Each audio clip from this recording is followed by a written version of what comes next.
Hello students, good morning all of you. तो आज हम लोग देखने वाले हैं रिटायरमेंट चैप्टर का क्वेश्चन नंबर 8। तो चलिए मैं स्टार्ट करता हूँ। फर्स्ट वन मैंने मेरे जो भी अकाउंट बनाने थे, revolution, partners capital, cash and bank and balance sheet. पर इस समय आप एक चीज़ और नोट डाउन करेंगे, यहाँ पे मैंने करंट अकाउंट भी बनाया हुआ है। एक्चुअली आपको तो पहले मैंने बोला हुआ है कि जब कभी भी आपको करंट अकाउंट दिया तो आपको कैपिटल अकाउंट बनाना नहीं है, पर यहाँ पे मैंने बनाया उसका एक रीज़न है, वो मैं आपको सम के अंदर बता दूंगा सिर्फ। ओके, चलिए स्टार्ट करते हैं। तो फिर पहला स्टेप हो गया। सेकंड स्टेप, मेरी कैपिटल, करंट अकाउंट और कैश अकाउंट की जो अमाउंट दी है पहले मैं लिख देता हूँ। तो कैपिटल आपको दिया हुआ है क्रेडिट में ज्योति का, ज्योति, ममता और स्मृति का आपको दिया हुआ है, जया, ममता एंड स्मृति का दिया हुआ है 2 लाख, 1 लाख एंड 90,000। और उसी तरह आपको करंट अकाउंट के लिए वैल्यू दी हुई है जया और ममता की 26,000 एंड 14,000, आपको दो वैल्यू दी हुई है। क्लियर है क्या बोल रहा हूँ मैं आपको? पक्का। और जो नया पार्टनर, जो रिटायर पार्टनर है स्मृति, उसका करंट अकाउंट आपको दिया हुआ है डेबिट साइड में, कितना दिया हुआ है अमाउंट 10,000, वो मैंने लिखा हुआ है 10,000। क्लियर है आपको ये क्या बोल रहा हूँ मैं? पक्का। चलो बढ़ता हूँ आगे।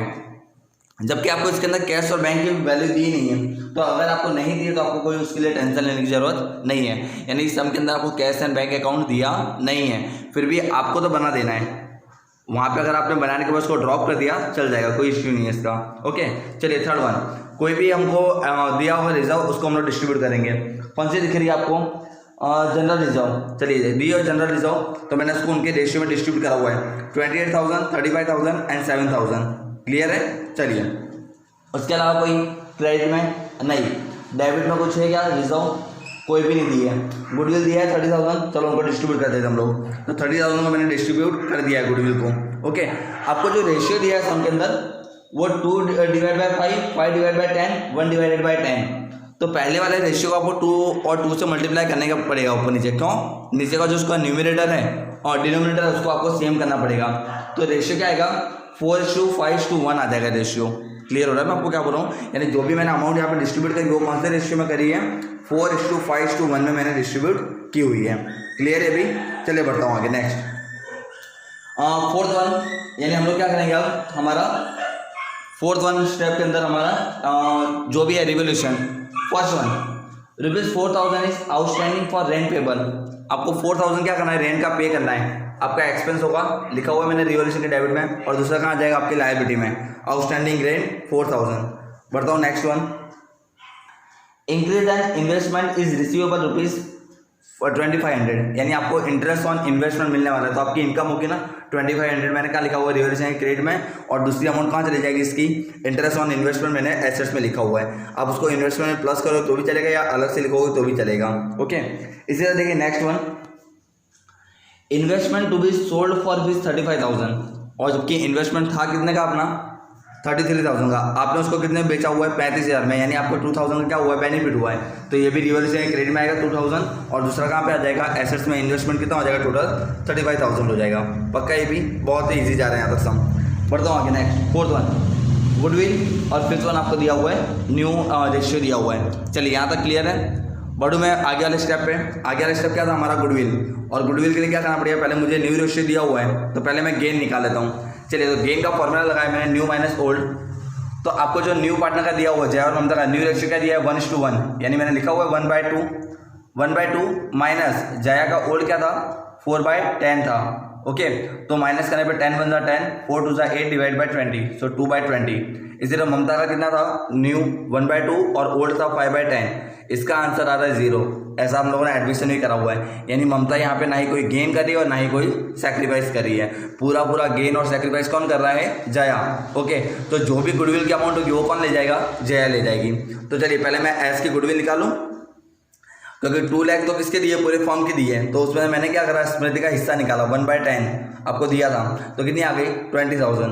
तो जब कभी भी अगर गुडविल के अंदर रिटायरमेंट में ऐसा कभी भी सम आएगा तो उसकी हम लोग एंट्री ऑलवेज क्या करेंगे? क्या करते थे हम लोग? Old partner debit to retire. पर इसमें ओल्ड में मैंने क्यों खाली जया का लिखा हुआ है? क्योंकि जो भी अमाउंट है वो खाली जया रह जाएगी। क्यों? क्योंकि जो भी सैक्रिफाइस कर रहा है और गेन कर रहा है वो कौन कर रहा है? जया कर रही है। तो Jaya's current account debited to स्मृति's करंट अकाउंट 20,000। देखिए लिखा हुआ है, मैंने इसकी पोस्टिंग कर दी यहाँ पे। जया के कैपिटल अकाउंट के करंट देखिए यहाँ पे लिख देता हूँ मैं। जया के कैपिटल अकाउंट के डेबिट में क्या लिखा हुआ है मैंने? स्मृति's कैपिटल 20,000, और स्मृति में क्या लिखा हुआ है? जयास कैपिटल 20,000 स्मृति में। क्लियर हो गया आपको? ये भी मैं क्या बोल रहा हूँ? पक्का यहाँ तक इजी है सम।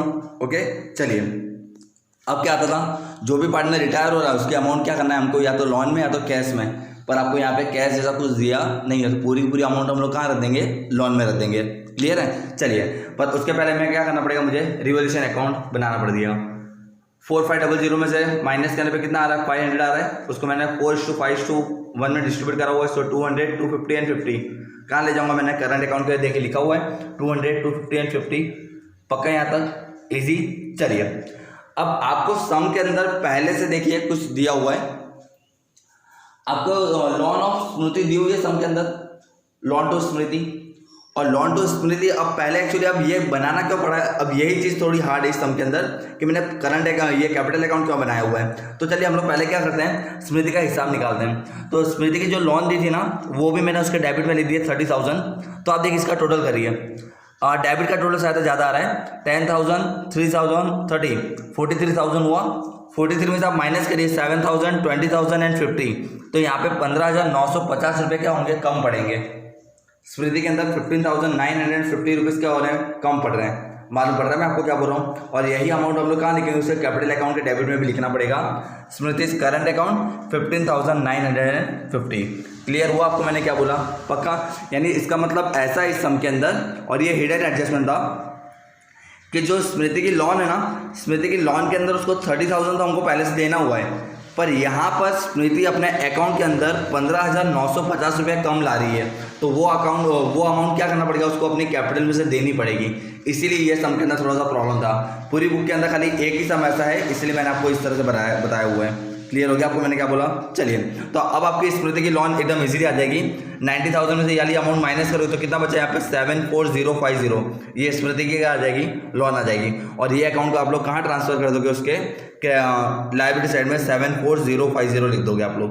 क्लियर हो रहा है आपको मैं क्या बोल रहा हूँ, ये पक्का यहाँ तक इजी। चलिए, अब तो आपका सम बहुत ही इजी है। जया और ममता का अकाउंट हम लोग बंद करेंगे, उसमें से डेबिट का माइनस करने पर 22,200 एंड 34,250 यहाँ पे जया और ममता की बैलेंस आ जा रहा है, जिसको आप डेबिट से कहाँ मूव करोगे, क्रेडिट साइड में लिखा हुआ है अपने current account Jaya and Mamata. Clear हो गया। आफ्टर दैट जो भी अमाउंट बाकी है सबको लिखने के बाद अगर आप टोटल करोगे तो आपका टोटल आ रहा होगा 5,34,500। क्लियर हो गया मैंने क्या बोला, पक्का।